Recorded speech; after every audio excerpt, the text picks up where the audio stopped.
I just landed my very first commercial account, and it is for this beautiful 4,000 square foot office. So I'm very excited. I'll be cleaning for them once a week. So here's to growth.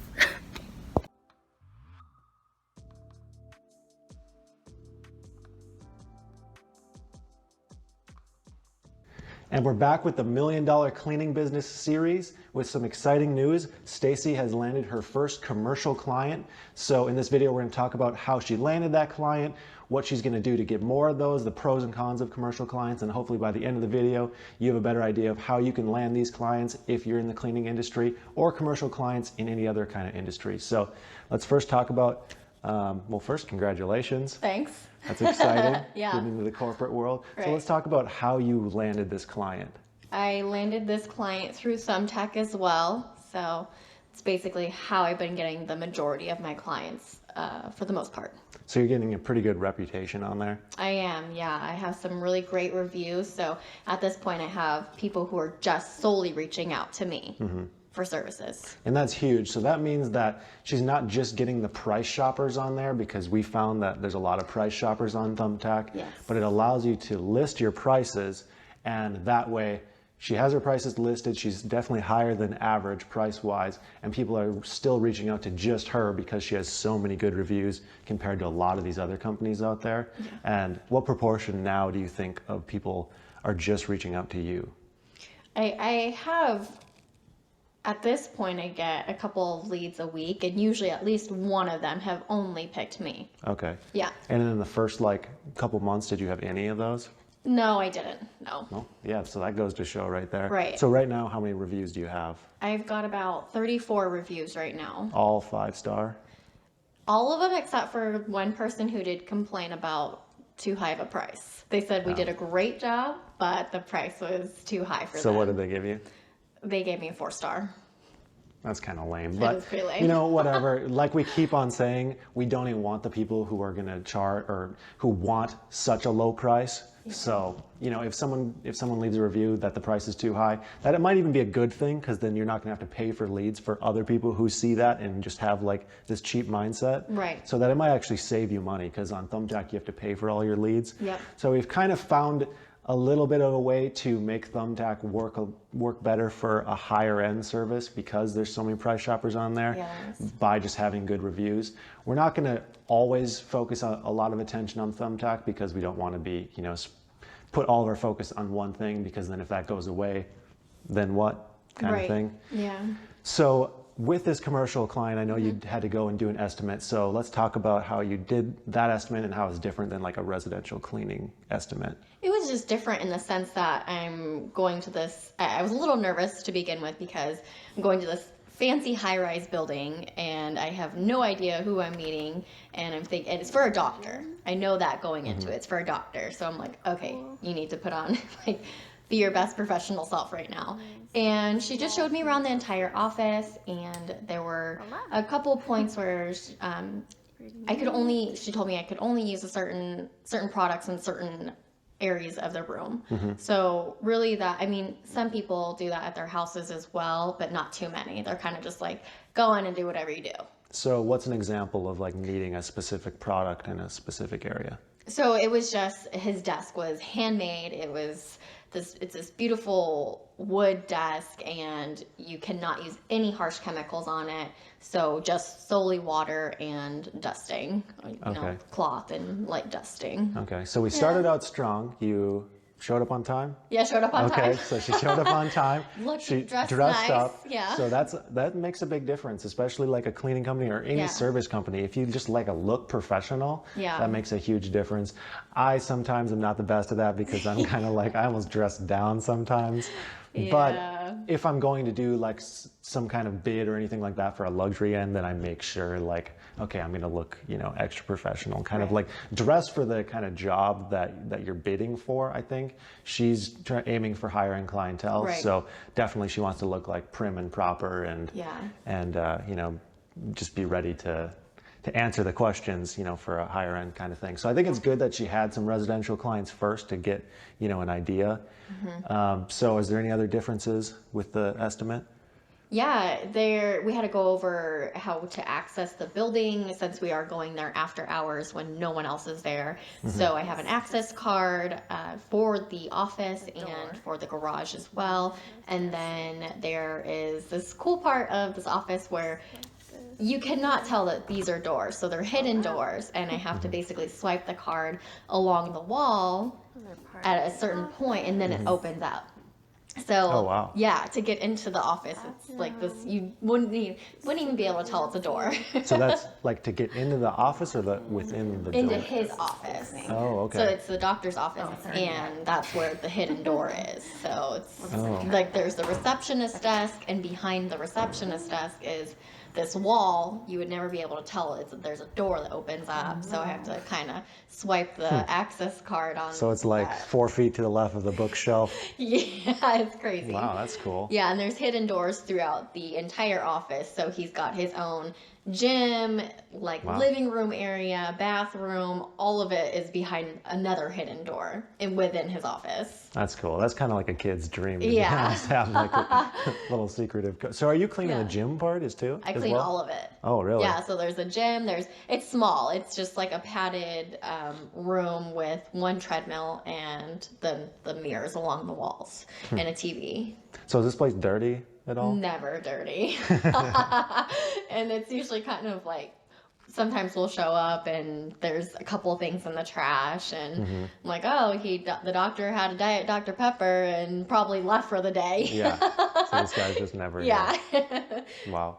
So how often are you cleaning this? Once a week. And Every week? Every week. So Okay. we can go, the only downside to this is that we can only go after hours. So anytime after 4 p.m. Yep. or anytime on the weekends, which, that's fine. But if I want to keep my weekends open, Yeah. then I have to go after 4 p.m. Yeah, that's one downside. Or really early, I guess. No, never. You can't? They don't want us to do early. So No. it's just, yeah. I imagine there are some places where you can go before people get in at 9 a.m. to clean. But with this office, it's after 4 p.m. Yeah, that's the one thing about commercial clients is you're probably not going to find any that are open to you cleaning during regular work hours. So yeah. your schedule's going to be always off. Yeah. So if you're really trying to focus on cleaning, it's probably going to be a lot of like night work. If you had a whole schedule of these, it would be all at night, I assume. In the evenings, yeah. Which I guess isn't too bad if you're Yeah. a night person or night owl. Yeah, it all depends on how you want to frame it for Yeah. sure. So you also had to submit a bid for this as well, right? I did. I had to submit a proposal. So that was as soon as I left there I met with his assistant and we kind of walked through the place. I ran home and typed up my proposal and emailed it to her right away. Okay, I think that's important to do things quickly too, Yes. because then they see like, oh, we already got this. She's ready to go. She's done this before, even if she hasn't done this even before. though I've never done it before in my life. So when you were writing it up, was there like certain items that you tried to put in there? Like if you never wrote a proposal letter, I didn't Yeah. help you with it. So No. So basically, yeah, I kind of didn't know what to put in there. I kind of froze and was thinking, okay, this is what we went over. So basically what I said was that we would not use harsh chemicals on certain areas of the office, that it would be service would be conducted after 4 p.m. during the week or on the weekends, and it just kind of, and then the price that we had gone over, her and I. Okay. Did you just do that on like Google Docs or something? Or Yeah. Mm-hmm. Okay. Yeah. Because I know that there are free websites, I don't know any offhand, where you can write an invoice up, like Yes. like a print off an invoice. So Yeah. I know we've used those in the past, but I don't know like anyone by name. But I know that's also a resource as far as like an easy way to like send a PDF of an invoice if anyone, you know. Right. I'll find Yeah. one and link it below in the description. I'll find a decent one. But yeah, there's tons of free ones that you can use for that as well. But back to sending it right away, I think that's huge. And also, like you said, writing all the points that you had talked about. So it's like, Yes. I'm listening, I've Yes. sent it right away. It's reassurance of what I'm gonna do, because I've talked about this before in my follow-up call video, which is not a very popular video, but should be. It has like the best advice on it on getting more clients. So you need to watch that video if you haven't already. But it's every time you talk to a prospective client, remind them of the benefits. Like go over again and again and again why they should choose you. Don't just expect them to remember after telling them one time. Yeah. Be like, we're going to show up at this time. We're going to be professional. We're going to, we're not going to use the specific products. Like we're listening. We're going to do it the right way. Yes, exactly. And the more times you do that, the more they're going to be like, okay, they have their crap together. They're going to, do this right. They can follow instructions, and they're not going to come in here and ruin anything or damage any of this. I don't even want to know how expensive some of this furniture and these things are of his. So so like, don't underestimate the importance of the simple things like showing that you can pay attention, showing up on time. Like so many service businesses are terrible at this kind of stuff. So if you do it, you're going to stand out so much more. Who knows how many other quotes they got? They probably got 3 or 4 because this guy's assistant requested the quote. I'm sure she just reached out to several companies. And, they probably all didn't show up, or they delayed their quote, or, whatever. For whatever reason, she got it quickly and easily, from a variety of factors. But just those little things really add up. So what's your favorite part about this commercial client? It's, when you show up, there's nobody there. So that's always kind of nice. Oh, yeah, that's nice. Yeah. For the most part, a lot of my residential clients, they say at this point, let yourself in, or the key is here, or text me when you're there and we'll self-open the door. So that's, but there's always a couple of clients that are just kind of, they want to stand over your shoulder and kind of watch what you're doing, or they want to talk, and that kind of delays the work because you want to get there, you want to start work, and you want to get it done and over with. And so that's what's nice about this is we show up, we do what we have to do, and we get in and out. It's so easy. It's, like I said, it's 4,000 square foot, but I think he probably uses like his desk, and that's it. So it's so easy. So, and the money is better for commercial clients as well? Yeah, it is typically. We're there for an hour, so the price makes it worth it, definitely. And what I like about the commercial clients is they want you to come so often. So often. We found most residential clients, like at most they want you to come like every 2 weeks. Every 2 weeks, yeah. And a lot once a month. Yeah. But this client wants every single week, so it's really easy to build a schedule around that kind of stuff. If you know every single week you got that money coming in, and then hopefully she can build other ones really close by to that. So it's just like knock out, a bunch of these all in a row. It's also kind of cool because there's hidden doors, and so that's kind of fun. It's nice being in like a really nice place. It is. So it's a high rise. Nice. Yeah, it's a high rise building, and usually about the time I get there, I get to watch the sunset from it, and he's got a balcony area as well. So he's got this amazing view. It's in like the middle of Scottsdale, but the part of the windows or one of the side of the building could see all the mountains and stuff, and then when the sun sets, it's really pretty. So yeah, we have a little clip of you cleaning in there, so we'll throw that in there without giving away too much. So is there any other things that you'd like about it that you think people would find interesting, or that they wouldn't think about before getting into it? Well, when you're getting into residential cleaning, you're in people's homes. People have tons of valuables. Vases, pictures, bookshelves of things that need to be dusted and cleaned, stuff, and you never know how much something is worth. So it's you always have to be so cautious. And as soon as it gets damaged, it's like a family heirloom. Yes. Oh my gosh, my grandma gave me that, and it's irreplaceable. So it's always kind of a little nerve-wracking going to people's homes and you look at their bookshelves and you're like, oh my gosh, I have to dust all of that.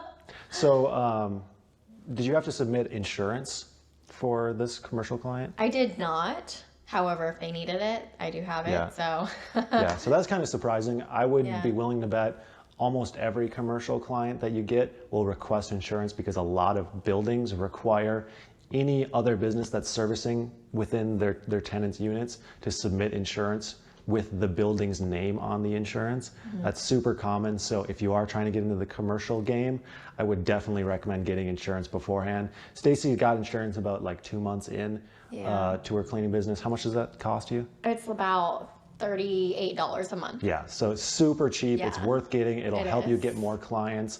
And when people ask, are you insured? It's so much better just to say, yeah, I'm insured. You're gonna make the money back on the $30 some odd a month. And what's the liability for that? Oh, it gives you total peace of mind because we're covered up to like $2 million. Yeah, $2 million for 38 bucks a month. Like, Yeah. it's so worth it. I don't know what you could possibly really damage that's massive during a cleaning job, but it's the peace of mind, and a lot of places Yeah. require it. So Peace of mind. definitely, yeah, just get it. So definitely make sure you are insured with general liability insurance. Stacey got it through Hiscox, but there's a ton of other sources that you can do it. So what are you going to do in order to get more of these commercial clients, because we like them so much? Right. Just continue knocking on doors. Just always prospecting for leads, and, going into just any building that you see Right. as you're driving. There's millions of offices and facilities.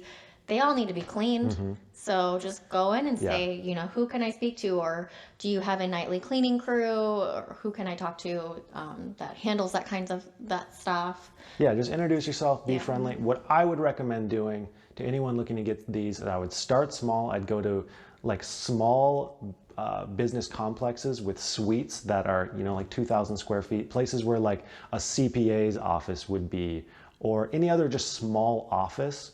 I wouldn't necessarily aim for retail because they have associates like cleaning during the day. Right. So any small office with like a tax professional, maybe a small law office, anything like that where clients aren't regularly coming in, like a store, I would focus on those because they're not big enough to have like a full janitorial crew. They're not small enough to, where the owner is just going to want to, do all the cleaning. Yeah. There's probably one like assistant there who kind of helps with it a lot of times, but the odds are they're paying someone to do the cleaning or are willing to. So I'd focus on those in the beginning, get good at that, and then try to get the really big commercial clients where you need like large crews and that kind of thing. Yeah. So we're going to try and get more of these in the future. Stacey's getting more and more hang of this. Yeah. Now we got the swing of things. She's getting better and better at being a business owner, which is a skill in itself. Yeah. So until next time, thanks for watching. Also, if you like this video, if you like this series, please remember to subscribe and like this video.